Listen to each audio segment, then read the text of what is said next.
Hi అండి. కజ్జికాయలు చెక్క లేకుండానే కజ్జికాయలని చాలా సింపుల్ గా టేస్టీగా స్వీట్ షాప్ స్టైల్లో చాలా టేస్టీగా ఈ విధంగా చేసుకోవాలి వీడియోలో చూసేయండి. కజ్జికాయల్లో పెట్టే స్టఫింగ్ ఫుల్ గా ఉంటుందండి. ఇలా కరకరలాడుతూ లోపల సాఫ్ట్ గా చాలా బాగుంటుంది. ఎక్కువ రోజులు నిల్వ ఉంటుంది. మరి వీడియోని చూసి నచ్చితే లైక్ చేసి మీ ఫ్రెండ్స్ కి షేర్ చేయండి.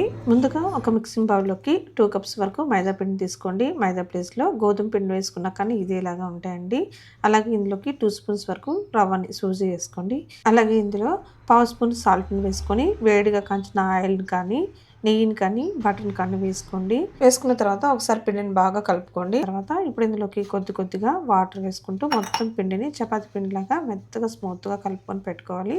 ఇప్పుడు దీనిపైన తడి ఆరిపోకుండా పైన ఆయిల్ని అప్లై చేసుకొని మూత పెట్టుకొని పక్కన పెట్టుకోండి. ఈ లోపల స్టఫింగ్ ప్రిపేర్ చేసుకుందాము. దీనికోసం స్టవ్ మీద ఒక ప్యాన్ పెట్టుకొని అందులోకి పల్లీలు వేసుకొని లైట్గా దూరగా వేయించుకోండి. అలాగే ఇప్పుడు ఇదే ప్యాన్లోకి నువ్వులను కూడా వేసుకుని వీటిని కూడా ఫ్రై చేసుకొని పక్కన పెట్టుకోండి. ఇప్పుడు ఇందులోకి నేను కొబ్బరిని కూడా తీసుకొని లైట్గా ఫ్రై చేసుకుంటున్నాను. దీన్ని కూడా ఫ్రై చేసుకొని పక్కన పెట్టుకోండి. ఇప్పుడు ఒక మిక్సీ జార్లోకి ముందుగా పల్లీలు పొట్టు తీసేసి దాన్ని వేసుకోవాలి. అలాగే ఒక కప్పు పుట్నాల పప్పును కూడా వేసుకోండి. అలాగే నువ్వులను కూడా వేసుకొని మెత్తగా పౌడర్ చేసుకోవాలి.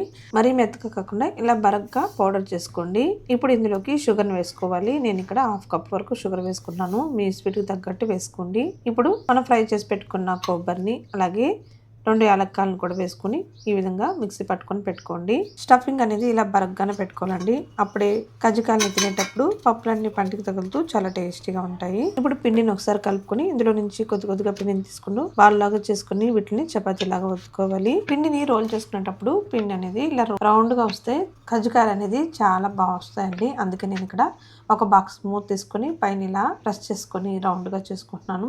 ఇదే విధంగా అన్నిటికీ చేసుకోండి. ఇలా చేసుకుంటే అన్ని ఒకే షేప్లో చాలా పర్ఫెక్ట్గా చాలా బాగా వస్తాయండి. ఇప్పుడు ఇందులోకి మధ్యలో స్టఫింగ్ పెట్టుకోండి.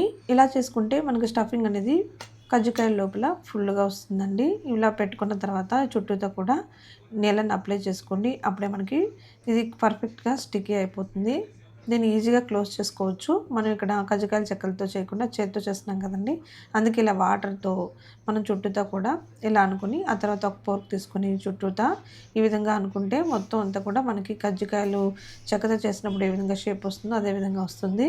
ఇలా అన్నిటిని చేసుకొని ఇప్పుడు హాట్గా ఉన్న మరీ వేడిగా అవసరం లేదండి. ఆయిల్ అనేది మీడియం హీట్లో ఉంటే సరిపోతుంది. అలాంటి ఆయిల్లో వేసుకొని బాగా ఫ్రై చేసుకోవాలి. స్టవ్ని మీడియం ఫ్లేమ్లో పెట్టుకొని ఫ్రై చేసుకోండి. హై ఫ్లేమ్లో పెట్టుకుంటే లోపలంతా కూడా కాలకుండా పై వరకు మాత్రమే ఫ్రై అవుతుంది. అందుకే మీడియం ఫ్లేమ్లో పెట్టుకొని హీట్ చేసుకొని కజ్జికాయలు చేసుకుంటే సూపర్ టేస్టీగా కజ్జికాయలు రెడీ అయిపోతాయి.